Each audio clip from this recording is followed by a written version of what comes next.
صوفیاء کرام کے اخلاقی پاکیزگی، صاف ستھری زاہدانہ اور بے تما زندگی، خلق خدا کے ساتھ ہمدردی، بلا تفریق مذہب و ملت انسانوں سے محبت کے جذبے نے عام لوگوں کو ان صوفیاء کرام کے قریب کر دیا، جس سے وہ انسانیت، ہم آہنگی اور مذہبی رواداری سے ہم آہنگ ہوئے۔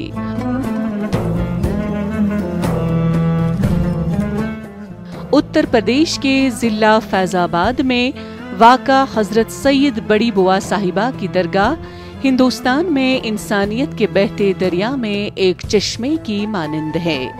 اس درگاہ کے حوالے سے مقامی لوگ یہی عقیدہ رکھتے ہیں۔ حضرت سیدہ بڑی بوا صاحبہ کی اس درگاہ کے بارے میں بتایا جاتا ہے کہ یہاں حضرت سیدہ بڑی بوا صاحبہ کا مزار ہے۔ یہ اپنے وقت کی ایک ولیہ تھی۔ آپ رحمت اللہ علیہ حضرت نصر الدین چراغ دہلوی کی بڑی بہن ہیں۔ عقیدت مندوں کا عقیدہ یہ ہے کہ یہاں حاضری دینے سے من کی جائز مرادیں پوری ہو جاتی ہیں اور کوئی خالی ہاتھ نہیں لوٹتا۔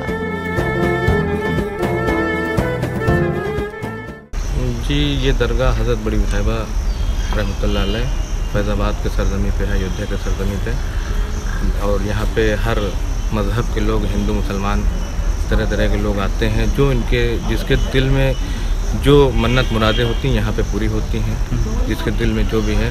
اور پورے سٹی فیض آباد کے طرح طرح کے ہر جگہ کی مٹیاں یہاں آتی ہیں۔ یہی سب معاملات ہیں۔ یہ آپ کی یہ جناتی مسجد ہے، یہ آپ کی جناتی مسجد ہے، اور آپ کے سب چاہنے والے لوگ ہیں۔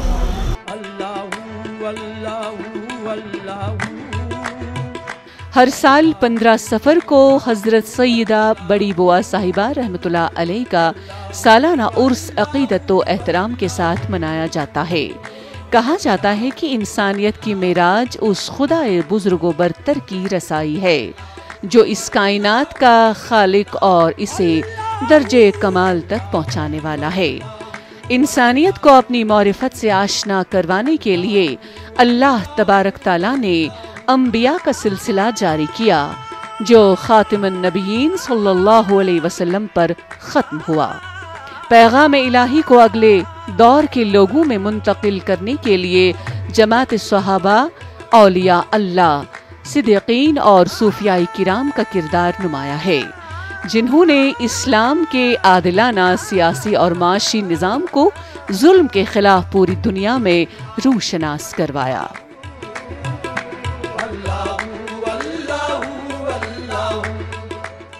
یہاں پہ دیکھنے کا مطلب یہی ہے کہ یہاں پر جو جتنے لوگ آتے ہیں، ہندو مسلم سکھ عیسائی، سب لوگ آ رہے ہیں اور سب کی مرادیں پوری ہو رہی ہیں، اور سب لوگ کی اچھائیں یہاں پر ہیں، اور کسی ایک بر کا یہ نہیں ہے، یہ سب کا ہے، اور یہ سب کا منوکامنا پور کرتی ہے۔ اسے ہم لوگوں کا، ہمارے 2 بچے پڑھ رہے ہیں، ہمارے بچوں کا، ہمارے ایک سالے جب سے یہاں کام کر رہا ہوں تب سے ان کا PCSJ میں اس میں ہوا، اور ایک لڑکے کا ہمارا ERO میں ہوا۔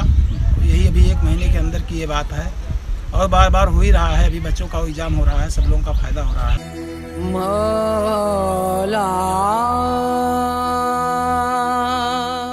ہندوستان میں صوفیاء اعظام کی خدمت کا نقش عوام کے دلوں پر اتنا گہرا ہوا کہ وہ مسلم حکمرانوں سلاطین کو فراموش کر کے صوفیاء باصفا کو اپنا سب کچھ سمجھنے لگے۔ ان کی ہدایت پر سر تسلیم خم کرنے اور ان کے دکھائے ہوئے راستے کو مشعل راہ بنا کر زندگی گزارنے لگے۔ صوفیاء کرام ذات و برادری کے امتیاز اور اشرف و ارذال کی تفریق کے قائل نہیں تھے۔ سب کے ساتھ ان کا یکساں سلوک، اپنائیت اور انسانیت کا برتاؤ بھی معاشرے پر گہرے اثرات مرتب کر رہا تھا۔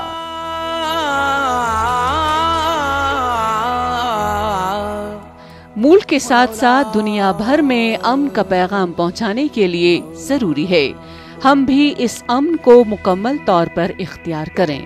ہمارے پاس امن کی سب سے روشن علامت تصوف ہے۔ صوفی شاعری انسانیت سے محبت کا طرز ہے، خدا سے عشق کا اظہار ہے۔ امن اور محبت کو اپنا لینے سے ظاہر و باطن کے مراحل طے ہوا کرتے ہیں۔ ایک نظر کر دے گا تو جو ایک نظر۔ بتا ہے ہم یہاں سب مندر آتے تھے، کسی نے عورت نے بتایا تم یہ جاؤ، ہم نے کہا ہم یہ پریشان ہے، لڑکا دکان نہیں کھول رہا ہے، کہاں تک کریں، اور دوسرا لڑکا خرچہ بھیجتا ہے، اس میں دوائی بھی کرتے ہیں، گھر کا خرچہ بھی چلاتے ہیں، باپ کو دے جائے، لڑکے بھائی کو دے جائے، تو کتنا وہ اس کے پیچھے لڑکا شادی نہیں کر رہا ہے۔ تو کیا امید رکھی ہے بابا سے اب؟ میں امید رکھی ہے لڑکا وہ ٹھیک ہو جائے اپنا دھندے میں، اب اس کی من میں اچھا ہے بھائی اس کی بھی لڑکی کے جو ہوا بھائی کا چکر ہے اس کا بھی ٹھیک کرو۔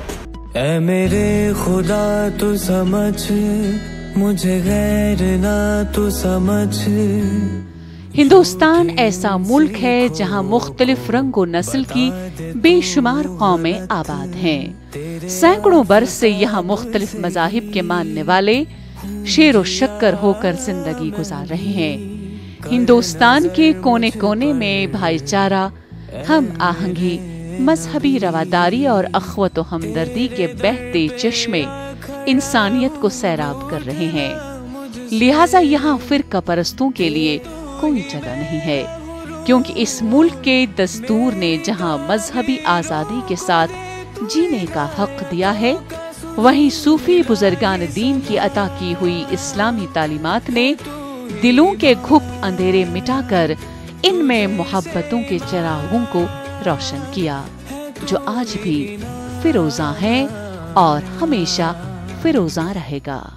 تیرے راستے میں چلا تو ہے کہاں، تیرے بن کیا زندگی، تو جہاں میں وہاں۔ صبح پھولتے رات گئی آدھا، اج کیوں رو دکھ رادا دت۔ صبح ابری اور بیتے رات کے راز و نیاز، تو ابھی بستر پہ مردے کی طرح سے ہے دراز، تو ابھی بستر پہ مردے کی طرح سے ہے دراز۔ میں